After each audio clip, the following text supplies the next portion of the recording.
encontramos en la culminación de una pequeña sucesión de colinas, ¿no?, que ha sido el soporte de una fortificación de la Edad del Bronce, que además está situada en un punto muy estratégico, ¿no?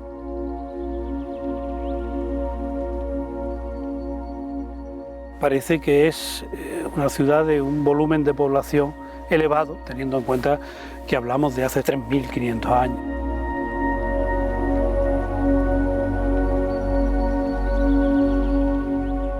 Es uno de los yacimientos emblemáticos en la investigación de este departamento de prehistoria. Y ahora mismo es el lugar donde se realizan las prácticas de alumnos de prehistoria del máster de arqueología interuniversitario de las universidades de Granada y Sevilla y Jaén. Por tanto, hay muchísimos arqueólogos que han comenzado a trabajar o que han recibido una enseñanza práctica directa en el Cerro de la Encina. Es un yacimiento excepcional, o sea, para la prehistoria reciente de Andalucía posiblemente esté entre los 3 yacimientos que han proporcionado mayor información para saber cómo vivían, qué tipo de urbanismo tenían y qué rituales desarrollaban las poblaciones de la Edad del Bronce.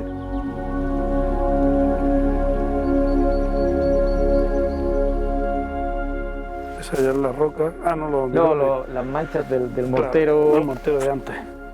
Dentro de los yacimientos argáricos, en general, a nivel de todo el mundo argárico y de Andalucía, el Cerro de la Encina es uno de los principales referentes para el conocimiento de ese periodo histórico, ¿no?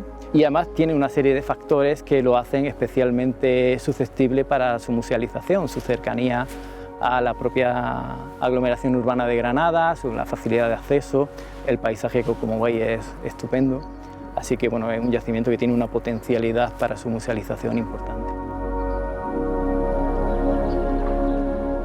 Pues la vida no era muy distinta a la que podía ser hace, yo no sé si decir medio siglo, pero sí un siglo atrás, ¿no?, en cualquier espacio del mundo rural nuestro que hemos conocido, ¿no?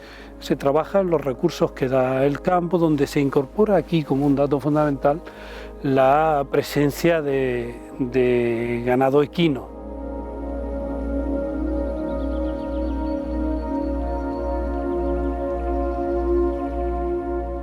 Se funda a fines de la Edad del Cobre, hacia el 2400, pero cuando el asentamiento se convierte en una gran ciudad es a comienzos de la Edad del Bronce, a partir del 2000 antes de nuestra era. Tiene unas características urbanísticas, unas características rituales, los tipos de sepultura, el simbolismo que representan, que eso sigue de una manera muy clara los patrones de la cultura del Argar, cultura que se extiende por todo el sureste de la península ibérica durante esta época, durante la Edad del Bronce. En la reconstrucción que podemos hacer en estos momentos del yacimiento nos muestra un pueblo que se parece a los pueblos de sierra actuales que encontramos en la Alpujarra o en cualquier otra zona tradicional en Andalucía Oriental. Es en este sentido una arquitectura moderna, o sea, la cultura de Argar marca la transición de un urbanismo bastante más sencillo a un urbanismo complejo que se mantendrá después hasta época prácticamente actual.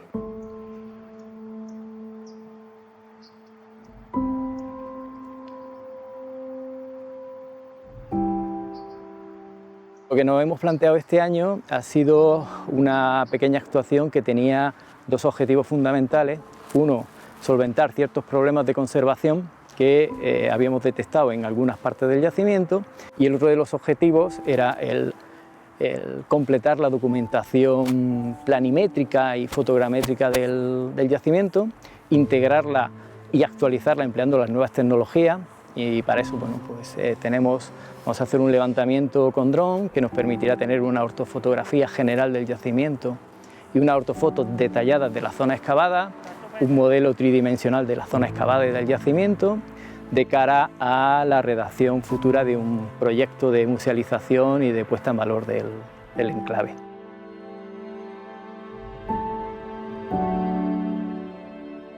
En estas viviendas pues aparecen toda una serie de áreas dedicadas a actividades concretas. En una de las habitaciones suele haber una zona de despensa con bancos donde hay bazares en donde se almacenan productos agrícolas, carne, etcétera, hornos para la cocción del pan, de tortas, de cerámica, incluso de vasijas, que se sitúan en esta zona más interna normalmente de las viviendas. Después hay una habitación central donde se sitúa el hogar y se realizan toda una serie de actividades alrededor del fuego.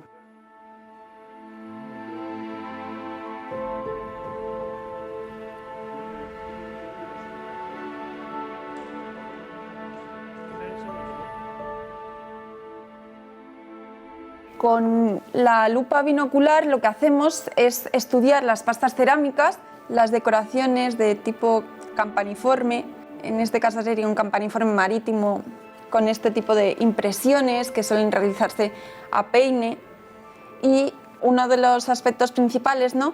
Y en que consiste mi investigación es determinar las características tecnológicas y mineralógicas de las cerámicas, de conocer la composición, ¿no? El relleno de las matrices que aparecen aquí, para ver si existen intercambios con otros yacimientos del entorno y por consiguiente determinar si son cerámicas autóctonas, es decir, hechas en el mismo sitio arqueológico, o vienen de fuera, alóctonas. Podéis ver vasos muy característicos de la cultura del Algar que aparecen sobre todo en las tumbas de las élites, como son las copas argáricas de peana estrecha, que se utilizaban como contenedores de líquidos, como pueden ser las cervezas, de bebidas como la cerveza o el vino, botellas y ollas con la boca cerrada, pero que también tienen un tratamiento muy especial y que aparecen en tumbas de cierto prestigio social, ¿no? ¿La dejamos así, la tumba, o le metemos otro poquito? Esto Un poquillo más, un poco, ¿no? Un poquillo más. Y Claro.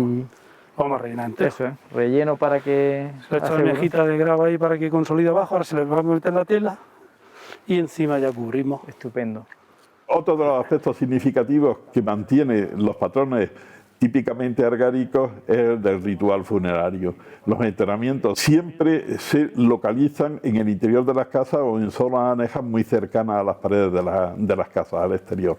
Los enterramientos son interesantes porque nos muestran, mediante sus ajuares y mediante el estudio anatómico de los restos humanos que aparecen en ellos, la fuerte estratificación social que existe en estas sociedades. Y es interesantísimo el estudio anatómico que se está realizando de cada uno de los cadáveres. Podemos saber exactamente qué características físicas tenían, qué enfermedades habían sufrido, qué tipo de alimentación básica habían consumido, y uno de los elementos que nos interesa más es el de los esfuerzos que han realizado en vida cada uno de los individuos, porque las marcas, las entesis que tienen, las inserciones musculares en los huesos, que dejan en los huesos, se pueden estudiar y se están estudiando desde el Laboratorio de Antropología de la Universidad de Granada, y nos demuestran si estos individuos han realizado trabajos físicos importantes a lo largo de su vida,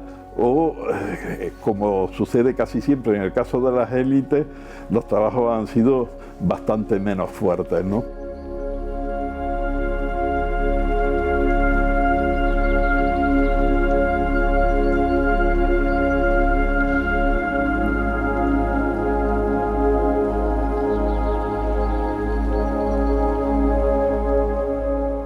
Podemos asegurar, por ejemplo, que en el Cerro de la Encina determinados elementos que se consideran vitales, sobre todo para la situación social y para la visión social de las élites, como es, por ejemplo, la acaparación de caballos como símbolo de su estatus. Por ejemplo, tenemos documentado un momento en que se sacrificaron más de 100 caballos en la zona donde se sitúa la fortificación, en las áreas libres que hay alrededor de la fortificación, y dentro de la propia fortificación se acumulan cantidades ingentes de huesos de caballo, y es el porcentaje más alto que conocemos a nivel mundial en todos los yacimientos arqueológicos que han sido investigados hasta el momento.